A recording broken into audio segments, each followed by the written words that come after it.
It's only been 2 games. Lego, why are you harping on us? Get off our behinds, man. What are you doing with this video? Well, I wanted to go out there and talk about the Edmonton Oilers in this commentary, because I think it's probably been like the biggest story to start out the year, that the Edmonton Oilers in the first 2 games of the regular season in 24-25 just have not been good enough.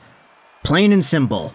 Here is the results, the tale of the tape heading into today's game against the Calgary Flames. The Oilers lost their first game of the regular season to the Winnipeg Jets, 6-0. Then they lost yesterday's game against the Chicago Blackhawks, 5-2. Not a great showcase, not great defense, not great goaltending. Connor McDavid only has 1 point in 2 games. Draisaitl has 1 point as well. Obviously, they didn't score any points in the first game because they were held to 0 goals in total.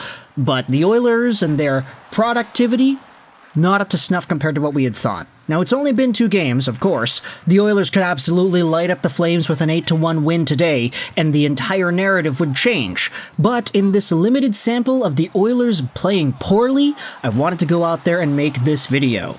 Because obviously, the big thing that everybody will turn to is that the Oilers also started out terribly last year. They were one of the worst teams. They were, I think, last in the NHL at one point. Were they last, or were they just near the bottom? Connor McDavid wasn't scoring as many points as he did. Leon Draisaitl wasn't scoring as much either, but as the season progressed, the Oilers got better. They sent Jack Campbell down. They fired Jay Woodcroft. Chris Knoblauch went in. The Oilers then went on an absolute tear on a long freaking winning streak. They made the Stanley Cup Finals, and Connor McDavid had 100 assists on the year. Nobody would have predicted any of that when Jay Woodcroft was still the Oilers head coach. Now, I'm not saying that Chris Knoblauch is going to get fired anytime soon, but I am saying that the Oilers last year sucked and they eventually became good. Is that going to happen here in this season? Well, I would say it's probably likely, considering everybody was thinking about the Oilers as a Stanley Cup favorite. They were President's Trophy candidates, Western Conference champion candidates, Stanley Cup candidates, all the predictions, the ESPN guys going out there and saying that Edmonton was going to win the Cup this year. It was a really common opinion, so to see them go down in the first 2 games of the season, 6-0 to Winnipeg, a team that people weren't really expecting to be all too great, and 5-2 to Chicago, a team that people definitely were not expecting to be great, that opens the door to a really interesting conversation. Now, to add on to this, I wanted to go over to the R Edmonton Oilers subreddit and read the Chicago Blackhawks and Oilers post-game thread. Some of the comments here go out there and talk about what's going on with the Oilers. The way I see it, we just have 3 major problems: poor offense, poor defense, and poor goaltending. And then another reply says, you forgot a poor penalty kill. Now, yesterday, in the Chicago-Edmonton game, which I did actually watch, I was at a restaurant at the time yesterday, and it ended up playing on the TV there, so I was able to catch most of this game actually whilst watching. The Blackhawks ended up scoring 3 power play goals, which is kind of how Seth Jones ended up getting all the points that he did this season. He is one of the top defensemen in NHL scoring, because 75% of his production have come off of power plays against the Oilers in this one game. And I'm not using this to harp too much on the Chicago Blackhawks. I'm not using this to gas them up either. They had a great game. They took advantage of what was in front of them. Cal Pickard was not making the saves he needed to make, and the Oilers D were not stepping up either. The Blackhawks just took advantage, straight up. Connor Bedard feasted with 3 points, and the Oilers are suffering because of it. Here are some of the other comments. Cheap out on defense and find out. Yeah, and get rid of your 3rd line. Literally, we turned our 4th line into our 3rd line and just got rid of all the speed on the team, minus RV. So obviously they're talking about the changes from the team last year to this year, cheaping out on defensemen, no Broberg, no more CC, you got Emberson, you got the other players that had suited up on Edmonton's blue line yesterday: Dermott, Kulak, Emberson. Yeah, not necessarily the best there, but going over to some of the other comments here, the penalty kill is 1 for 6. What the hell happened? The loss of Vinny Desharnais, McLeod, and Fogle. Vinny is a big body that can clear out the front of the net, and the other 2 are to threat of speed if a power play mishandles the puck. Spot on. Was concerned when we lost these guys. I guess they let go of Vinny Desharnais thinking they'd have Broberg. It sucks. And that, I think, is a really interesting dynamic that doesn't get talked about much. Some extra depth guys and what they do on the penalty kill to add value to their team.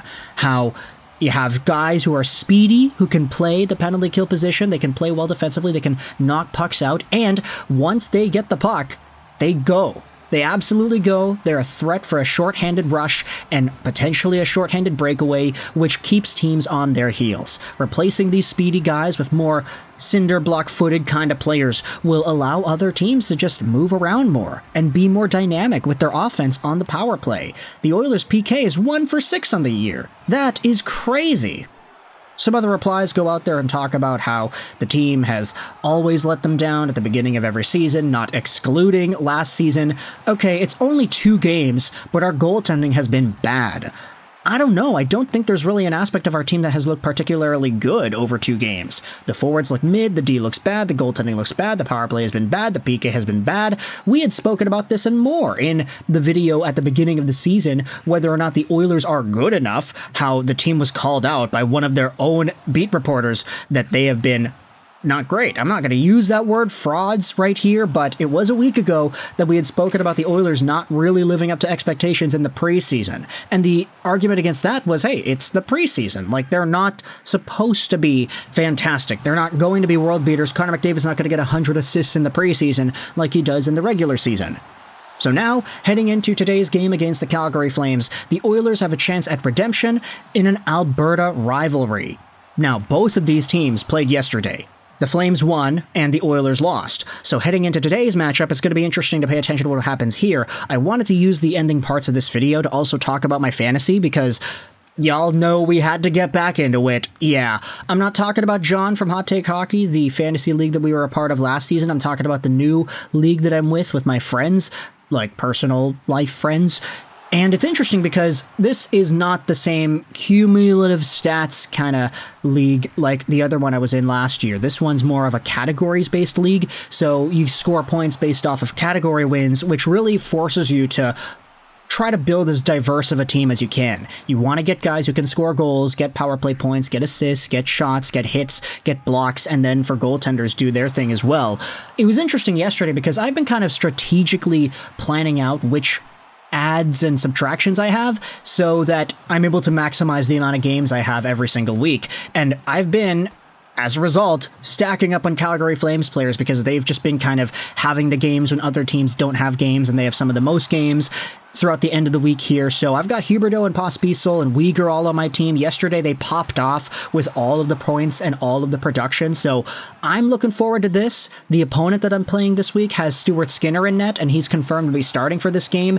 Of course, I'm winning in the goaltending categories because Stuart Skinner's one terrible showcase against the Jets really pulled down my opponent's goaltending stats. So crossing my fingers here for Jonathan Huberdeau, Weegar, and Pospisil to do their thing, and for Stuart Skinner to absolutely crap the bed. Also, Darnell Nurse, you can go out there and get some blocks too, because I have him on my team as well. Either way, the Flames take on the Oilers in about an hour or so. Let me know your thoughts in the comment section below about the Edmonton Oilers' absolutely terrible start to the year. What the hell has happened to this team? I guess we'll pay attention to today's game against Calgary to try and figure that out. Let me know your thoughts in the comment section below. I hope you enjoyed this video. And bye.